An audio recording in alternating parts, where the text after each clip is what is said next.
Good morning everyone. তো আজকে আমাদের কাশ্মীরের একদম লাস্টের দিকে চলে এসেছি আমরা। তো আজকে আমরা যাব হচ্ছে সাইট সিন করতে। তো কোথায় যাবো আমি ঠিক জানি না, এখনও জানতে পারলে বলছি তোমাদেরকে। আর চলো ব্রেকফাস্টটা করে নিই, খুব খিদে পেয়েছে, তারপরেই বেরোবো।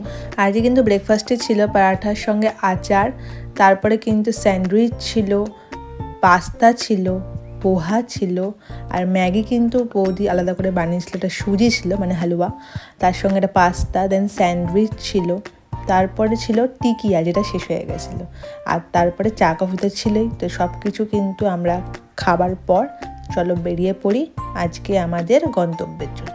তো আমরা কিন্তু বেরিয়ে পড়েছি অ্যান্ড আজকে আমরা যাচ্ছি একটা অফবিট কাশ্মীরের লোকেশানে। আমি তোমাদেরকে যখন বলেছিলাম প্রথমেই যে আমরা আজকে সাইট সিন করবো, কিন্তু না, সাইট সিন নয়, আজকে আমরা কিন্তু যাচ্ছি একটা অফবিট লোকেশান। সাইট সিন তো অনেকেই করেছি, এখানে সাইট সিনের মতো আর কিছু সেরকম আর নেই, যেগুলো আছে সেগুলো আমরা দেখে নেব, কিন্তু আজকে আমরা একটা অন্য লোকেশানে যাব। কাশ্মীরকে পৃথিবীর স্বর্গ কেন বলা হয়? তার পিছনে থাকা প্রাকৃতিক দৃশ্য অযৌক্তিক নয়।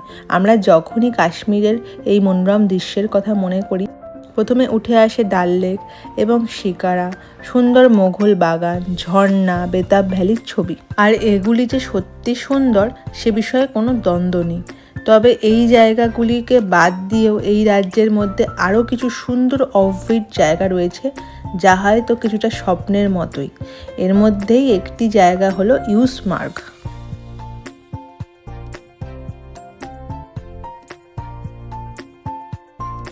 কাশ্মীরের বদগাম জেলার একটি সুন্দর ছোট্ট হিল স্টেশন হচ্ছে ইউসমার্গ। এটিকেও স্বর্গ উদ্যান বললে কিছু কম বলা হবে না। শান্ত শীতল হিমালয় পর্বত দ্বারা বেষ্টিত এবং এর চারিদিকে রয়েছে পাইন এবং দেবদারু গাছের ছায়া। আরও এই কারণেই বোধহয় কেউ কেউ প্রেমে পড়ে যেতে পারে এই জায়গার। শ্রীনগর থেকে মাত্র 50 কিলোমিটার দূরে অবস্থিত ইউসমার্গ। প্রত্যেকটি ভ্যালির মতো এখানেও তোমাদের একটা পয়েন্ট আছে যেখানে তোমাদের গাড়ি ছেড়ে দেবে এবং সেখানে নেমে তোমরা কিন্তু নিজেরাও ঘুরতে পারো কিংবা ঘোড়াও নিতে পারো।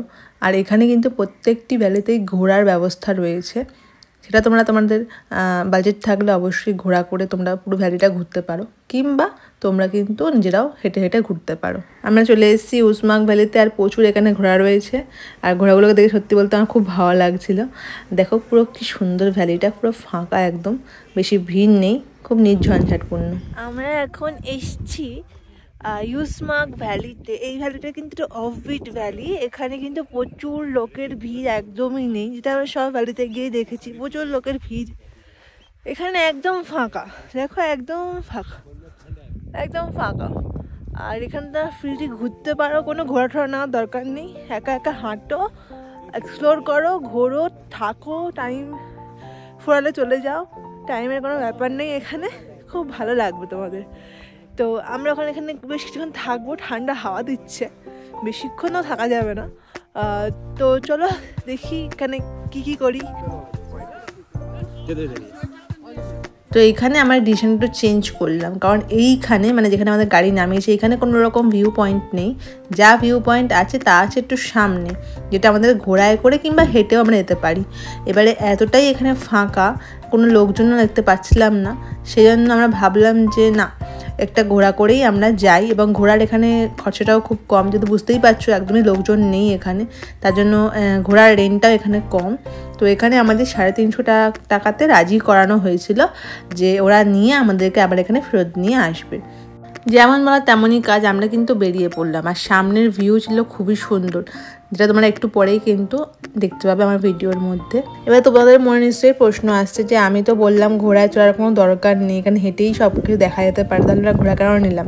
এখানে ঘোড়াটা নিয়েছি এটা কারণবশত।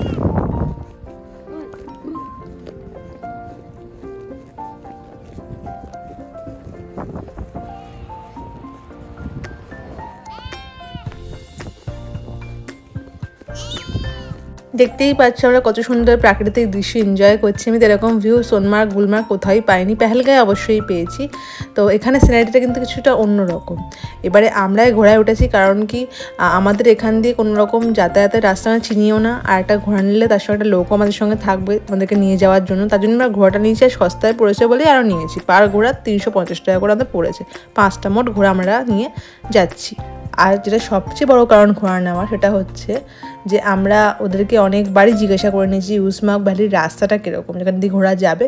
ওরা কিন্তু বলেছে সত্যিই ভালো, আর সেটা সত্যিই ছিল, একদমই ভালো রাস্তা ছিল। বেতাব ভ্যালির মতো ওরকম রাস্তাও ছিলই না, এমনকি সোনমার্গে যেরকম রাস্তা পেয়েছি সেরকমই অলমোস্ট রাস্তা ছিল, কোনো রকম উঁচুটানো সেরকম নেই, মোটামুটি সমান্তরাল রাস্তা ছিল আমাদের। তার জন্য আরও বেশি আমাদের ঘোরাটা প্রেফার ছিল সেদিনকারের জন্য। কিন্তু এখানে একটা ক্ষেত্রে আমাদের ভুল হয়ে গেছিলো, যখন আমরা ঘোড়া চালকদের জিজ্ঞাসা করেছিলাম তখন ওরা কিন্তু আমাদের একটা কথা বলেনি যে যাওয়ার পথটা একটু হলেও তাদের একটু প্রবলেম আছে, একটু উচ্চারণ আছে, কিন্তু সেটা বেশিক্ষণের জন্য না, 2 মিনিট 3 মিনিটের জন্য, তারপরে একদম সমান্তরাল রাস্তায় ছিল। কিন্তু তোমাদেরকে যদি ফিরে ওই রাস্তা দিয়েই আবার আসতে হয় তাহলেই 350 টাকা পড়বে, আর যদি ভালো রাস্তা দিয়ে ঘুরে আসতে চাও তাহলে কিন্তু 500 টাকা পড়বে। আমরা এই নিয়ে 3rd টাইম ঘোড়ায় ট্রাভেল করলাম, এবং আমরা কিন্তু ওই জন্যই বারবার জিজ্ঞাসা করেছিলাম, কারণ ঘোড়া ওঠার অতটা ইচ্ছা ছিল না, আর আমার বৌদি ছিল প্রেগনেন্ট, তাই জন্য রাস্তাটা কীরকম আছে তাই জন্য বারবার করে জিজ্ঞাসা করে নিয়ে আসলাম। এই ঘোড়াওয়ালাদের যে স্ক্যাম, সেখানে কিন্তু আমরা একটু হলেও ফেসে গেছিলাম এখানে। ওরা আমাদের একবারও বলেনি যে এই রাস্তা দিয়েই ফিরে আসতে হবে তাহলেই 350 টাকা, আর যদি একটু বেটার রাস্তা পেতে চাও তাহলে কিন্তু তোমাদের 600-700 মতো পে করতে হবে। তো এর আগে সোনমার্গ আর বেতাব ভ্যালিতে আমাদের প্রচুর টাকা গেছে এই ঘোড়ার পিছনে, তাই জন্য আমরা আর নতুন করে ঘোড়ার পিছনে প্রচুর টাকা খরচা করতে চাইছিলাম না, তাই কম টাকার ইয়েতে আমরা চলে এসেছিলাম। কিন্তু ওরা আমাদেরকে এটা বলেনি, এটা ওদের স্ক্যাম অ্যাকচুয়ালি। তো তারপরে যাই হোক আমরা ভালো রাস্তার খোঁজে বেরিয়ে পড়লাম এবং বললাম 500 টাকা বেশি দেবো না আমরা পার ঘোড়া, এবং তোমরা আমাদেরকে ভালো রাস্তা দিয়ে নিয়ে যাবে। তো যাই হোক তর্কাতর্কি করার পরে আমরা ভালো রাস্তা পেলাম, এবং সত্যি এটা খুবই ভালো রাস্তা ছিল, মানে কোনো রকম 2-3 মিনিটের জন্য কোনো রকম পাথরওয়ালা রাস্তা আমরা পাইনি, খুব সুন্দর রাস্তা ছিল, খুব ইজিলি আমরা আস্তে আস্তে চলে আসতে পেরেছিলাম আমাদের গন্তব্যস্থানের গাড়ির কাছে অবধি। তো তোমরা দেখতে পাচ্ছ কতটা সুন্দর এই জায়গাটা, মানে ভীষণ প্রাকৃতিক সৌন্দর্য, খুব সুন্দর এখানে। এই জায়গার নামের পেছনেও কিন্তু রয়েছে একটা অদ্ভুত গল্প। স্থানীয়রা মনে করেন এই ইউসমার্গ নামের পিছনে রয়েছে স্বয়ং যিশু। কাশ্মীরি ভাষায় যিশুকে বলা হয় ইউসমার্গ। স্থানীয়দের ধারণা যিশু একবার কাশ্মীর পরিদর্শন করতে আসেন, এবং ইউসমার্গ হলো সেই জায়গা যেখানে তিনি কিছু সময়ের জন্য ছিলেন, তাই এই অঞ্চলের নাম দেওয়া হয়েছে ইউসমার্গ। তো তোমাদের কেমন লাগলো ইউসমার্গ ভ্যালি অবশ্যই জানিও। অফকোর্স ঘোড়াওয়ালাদের স্ক্যাম ছেড়ে, সব সময় ঘোড়াওয়ালারা ওখানে স্ক্যাম করতে বসেই থাকে, এটা কিছু করার নেই, ওদের যেটা রুজি রুটি, তো তাই ওরা একটু ভাবে কী করে ওদেরকে ঠকিয়ে বেশি টাকা ইনকাম করা যায়, এই হচ্ছে ব্যাপার। এটা তো পুরো অফবিট প্লেস, খুব একটা লোকজন এখানে আসে না, তার জন্য ওরা আরও বেশি লোককে ঠকাতে চায়। তো যাই হোক আমার আফটারঅল ওইটুখানি জিনিস ছাড়া কিন্তু আমার ইউসমার্গ ভ্যালি প্রচণ্ড ভালো লেগেছে, মানে প্রাকৃতিক সৌন্দর্য আলাদা লেভেলের, পেহেলগামের মতন একটা লেগেছে আমার। কিন্তু সোনমার্গ আর গুলমার্গের থেকে আমার বেশি ভালো লেগেছে হচ্ছে ইউসমার্গ। তো এখন আমরা ফিরছি শ্রীনগর। এবারে আমরা ঠিক করেছি যে আমরা শ্রীনগরের আজকে লোকাল ফুড ট্রাই করবো, স্ট্রিট ফুড একদমই, মেনলি কাবাবসগুলো ট্রাই করবো। তো চলো দেখি কোথায় যাই। এখানে নাকি জায়গা আছে, এখানে খুব ভালো কাবাব পাওয়া যায়, মানে একদম স্ট্রিট ফুড হিসাবে বিক্রি হয় কাবাবগুলো, আর প্রচুর ভালো ভালো কাবাব এখানে পাওয়া যায়। তো সেরকম একটা দোকানে আজকে যাচ্ছি আমরা, আমাদের ড্রাইভারজি নিয়ে যাচ্ছে আজকে আমাদেরকে। তো চলো যাওয়া যাক। তো কলকাতায় শুধু আমাদের কিন্তু ট্রাফিক জ্যাম হয় না, শ্রীনগরেও কিন্তু হচ্ছে, দেখতে পাচ্ছ। কাশ্মীরের ট্রাভেল ব্লগ শেয়ার করতে করতে তোমাদের সঙ্গে আমি এগুলোও শেয়ার করছি, তাহলেই বোঝো যে কাশ্মীরের শ্রীনগরটা কত বড় সিটি হয়ে গেছে, বড় বড় ফ্লাইওভার, কত বড় বড় রাস্তা, তার সঙ্গে প্রচুর গাড়ি ঘোড়া ভর্তি হয়ে গেছে এখন। তো চলো আমরা চলে এসেছি সেই কাবাব গলিতে।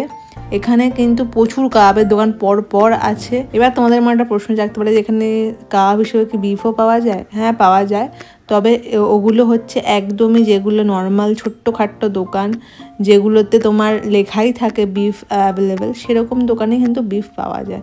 আদারওয়াইজ যেগুলো বড় বড় রেস্টুরেন্ট আছে সেগুলো কিন্তু বিফ কোনো রকমই ঢোকায় না ওরা, এবং ওরা অনলি চিকেন অ্যান্ড যে ল্যামের যে মাংস হয় সেটা দিয়ে কাবাব তৈরি হয় এখানে। তোমাদের সঙ্গে আমি কাশ্মীর ট্রাভেল ব্লগ শেয়ার করার জন্য প্রথম দিকে শেয়ার করেছিলাম যে আমরা একদিন শ্রীনগরে ওয়াজওয়ান ট্রাই করেছিলাম, তো সেরকমই আজকে আমরা কিছু ফেমাস কাবাব ট্রাই করতে চাই, যেটা হচ্ছে ডিলাইট ফুড রেস্টুরেন্ট থেকে ট্রাই করব। দেখা যায় এখানে কী কী কাবাবস পাওয়া যায়। এখানে সামনে অনেকগুলো কিছু রাখা আছে, দেখতেই পাচ্ছ, সব চিকেন অ্যান্ড ল্যামেড সব মাংস দিয়ে করা হয়েছে। তো চলো দেখি কী কী মেনুতে আছে, ট্রাই করা যায় কী কী, সেরকম কিছু ট্রাই করবো আজকে।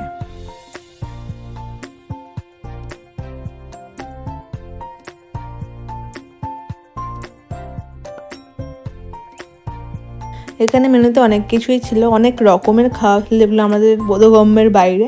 তো মোটামুটি আমরা কিছু ধরনের চিকেন অ্যান্ড ল্যামের কাবাব ট্রাই করার জন্য ওদেরকে অর্ডার দিলাম। এরা কাবাবের সঙ্গে এক রকমের স্যালাড আর এক রকমের রুটি দেয়, যেটা তোমার এখানে কমপ্লিমেন্টারি, আর সেটা কিন্তু খেতেও খুব দারুণ হয়। এগুলো তোমাদেরকে আমি দেখাচ্ছি কি কি দিয়েছে। এখন আমরা এসেছি কাবাব ট্রাই করতে। কাশ্মীরে অনেক কাবাব ফেমাস আছে, তো দেখা যাক কি কাবাব আমরা ট্রাই করি। ये जो बाहर वाला है ना? अच्छा।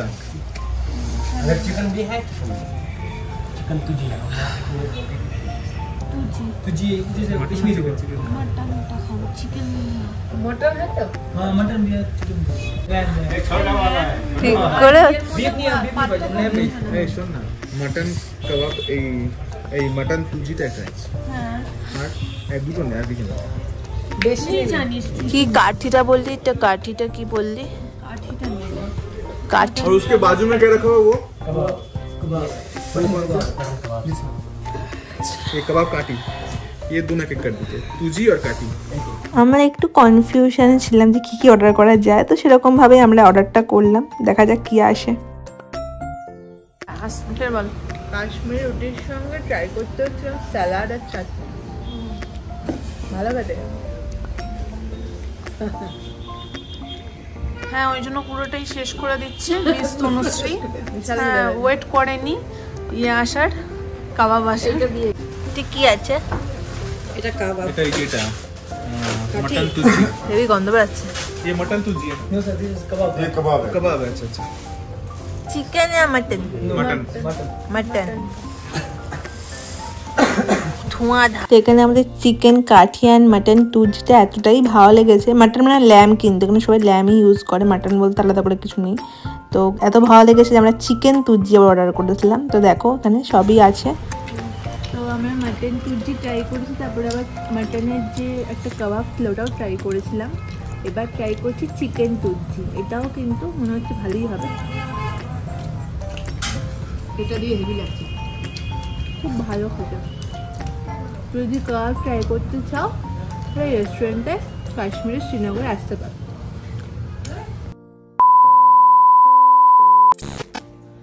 তো আমরা কিন্তু বিকেলে আসার পর অনেকক্ষণই রেস্ট করেছিলাম। তো এখন যাচ্ছি ডিনার করতে। চল দেখা যাক ডিনারে কি কি মেনু আছে। তো আজকে আমরা ডিনারে একটু আলাদা খাবার দাবার নিয়েছি, যে বাফেটা আমরা নিইনি। বাফেটটা অবশ্যই ছিল আমাদের জন্য, কিন্তু আমরা ডিমের কারি আলাদা করে অর্ডার দিয়েছিলাম আর কি, আর তার সঙ্গে রাইস, আর তার সঙ্গে সবজিগুলো দেখছো, ওই সবজিগুলো আমরা ওখান থেকে বাফেট থেকে নিয়ে নিয়েছিলাম। তো অলমোস্ট খাবারটা ভালোই হয়েছিল, কিন্তু ওদের যে টেস্টটা, মানে অতিরিক্ত স্পাইসি রান্না করে ওরা শ্রীনগরের মানে লোকেরা। তো যেহেতু মানে খুব ঠান্ডা পড়ে ওখানে, একটু স্পাইসের ইউজটা বেশি হয়, তাই একই ধরনের স্পাইস আমরা বেশ কিছুদিন ধরে খাচ্ছি। তো একটুখানি আমাদের একঘেয়ে লাগছিল বলে আমরা একটু টেস্টটা চেঞ্জ করার জন্য ডিম কষাটা করেছিলাম। ঘুম ঘুম চোখে।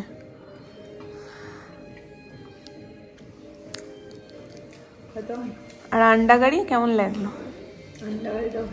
ভালো হয়েছে। আজকে সিম্পল খেয়েছি না আমরা। তো ফাইনালি আজকে ডেটাও শেষ হলো, আর কালকে আমাদের লাস্ট ডে কাশ্মীরে।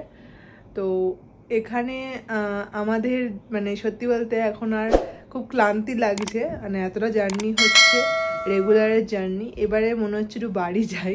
তো কালকে যেন সেরকম কোথাও ঘুরতে যাব না, কয়েকটা পয়েন্ট দেখানোর ছিল, বাট সব কিছুই ওই অফবিট টাইপের, একই লোকেশন টাইপের। তো যাই না কতদূর কি ঘুরতে পারবো কালকে, কারণ কি সবাই একটু রেস্ট মুডেই আছে। আর আজকে প্যাকেজিংও করতে হবে, আর জিনিসপত্র কেনা হয়েছে সেগুলোও প্যাকেজ করতে হবে। তো যার জন্য সারাদিন কালকে ঘরে মানে হোটেলেই থাকবো হয়তো, কিংবা একটু হয়তো বেরোবো জাস্ট একটু লোকাল সাইট সিন করতে। যাই করবো তোমাদের সঙ্গে সবই শেয়ার করবো। তো চলো আজকের ব্লগটা আমি এখানে এন্ড করলাম। Tata, good night.